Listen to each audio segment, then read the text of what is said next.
Hey listeners, this is Peter, and welcome back to the History Shorts. This humble show is brought to you by the Podcast Republic, your ultimate listening app. Discover and subscribe to thousands of podcasts from around the globe, yours truly included, all in one place. Download Podcast Republic now, available on Google Play and the Apple App Store. Today on History Shorts.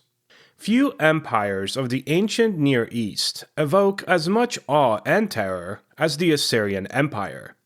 For centuries, Assyria dominated Mesopotamia with a combination of military prowess, administrative sophistication, and cultural innovation. Its influence extended from the upper Tigris River Valley, in what is now northern Iraq, to Egypt and the Anatolian Plateau, leaving a legacy of monumental architecture, detailed records, and narratives of conquest that continue to fascinate historians and archaeologists.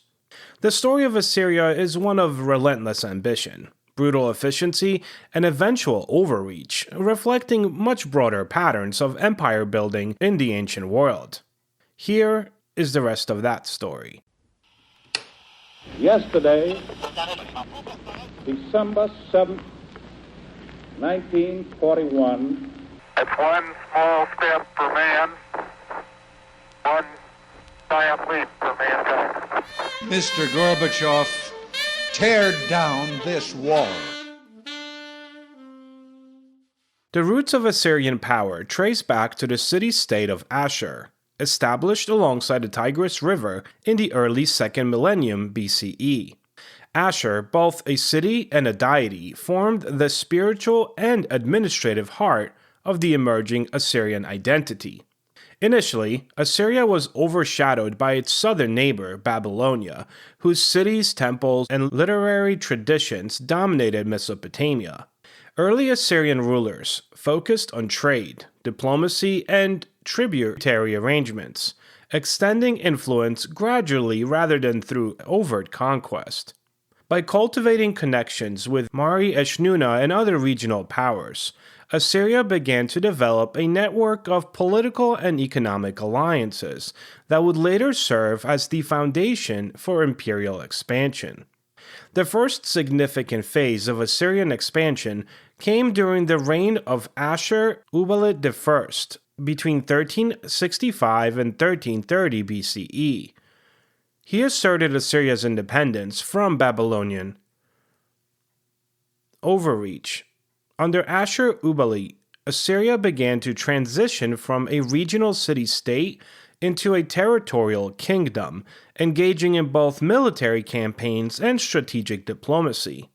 This era established several patterns that would define Assyrian statecraft: a professional army, a reliance on fortifications and logistical organization, and the subordination of conquered populations through tribute and administration, rather than simple destruction. By the end of the Middle Assyrian period, Assyria had secured control over northern Mesopotamia and parts of eastern Anatolia, positioning itself as a formidable regional power.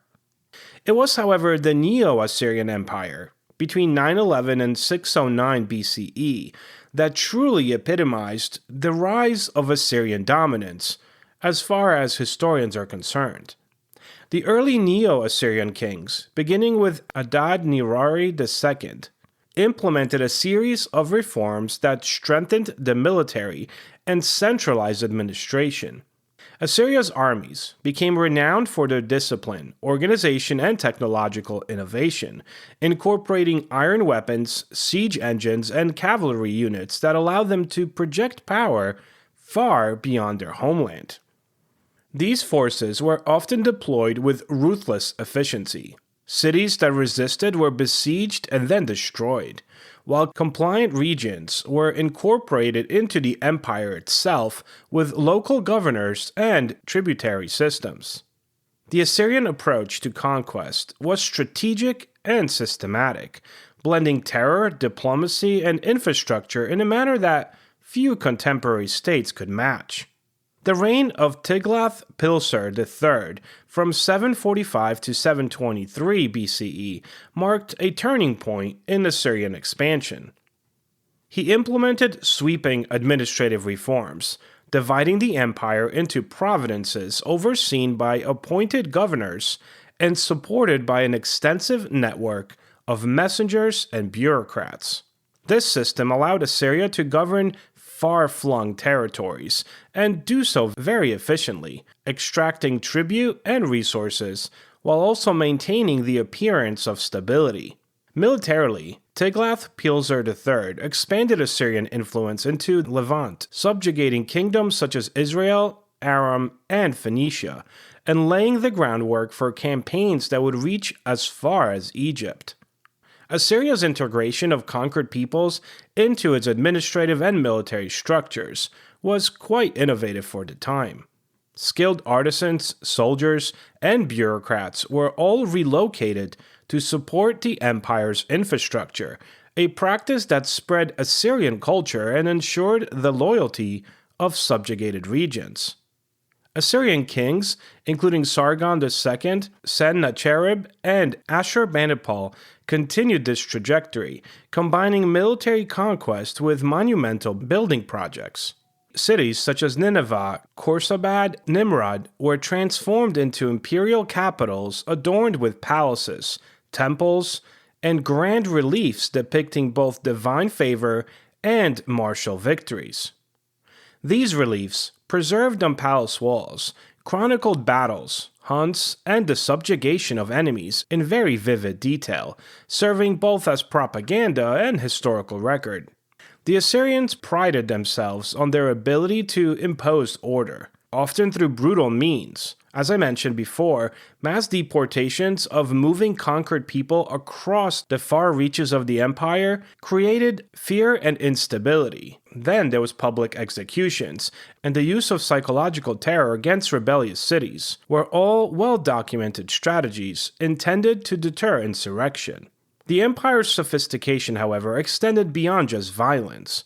Assyria also maintained complex legal codes, extensive libraries, and advanced infrastructure for agriculture and trade, reflecting a civilization that was both cruel and remarkably organized.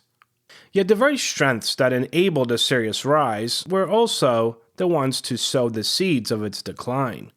The empire's expansion required constant military campaigns, enormous administrative oversight, and relentless extraction of tribute.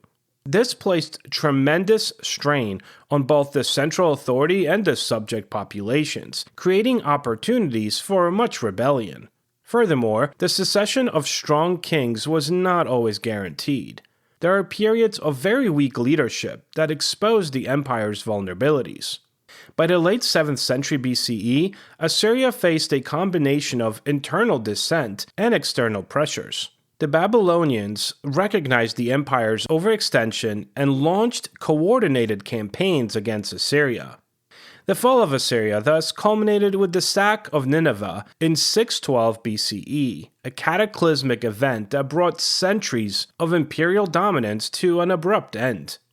Archaeological evidence indicates that the city was subject to a siege, fire, and widespread destruction, marking a definite close to Assyria's political and military power. Other cities, including Haran and Assur, held out temporarily. At least that's what archaeologists think. But by 609 BCE, the empire had dissolved, and its territories were absorbed into Babylonian and later Persian dominions. Despite the abruptness of its fall, Assyria's legacy endured. The empire's innovations in military organization, administrative governance, monumental art, and urban planning influenced subsequent empires, including the Persians and later Hellenistic kingdoms. Culturally, the Assyrians also left quite a profound imprint on Mesopotamian history. Their libraries, most famously their collection in Nineveh, preserved cuneiform texts on literature, science, law, and medicine, ensuring that knowledge accumulated over centuries was transmitted to future civilizations. Artistic achievements, particularly the intricate palace reliefs depicting conquest and royal ceremony, influenced both contemporary and subsequent art in the Near East. The Assyrian example of centralized power, disciplined military structures, and provincial administration became a model emulated by empires for generations to come. Hopefully, today's episode has inspired you to seek out and learn more about this subject. For answers to questions, sources for today's episode, to leave a comment, or check out upcoming guest announcements, visit www.historyshortspodcast.com or look for History Shorts Podcast on Facebook and X. Stay curious, and I will talk to you all tomorrow.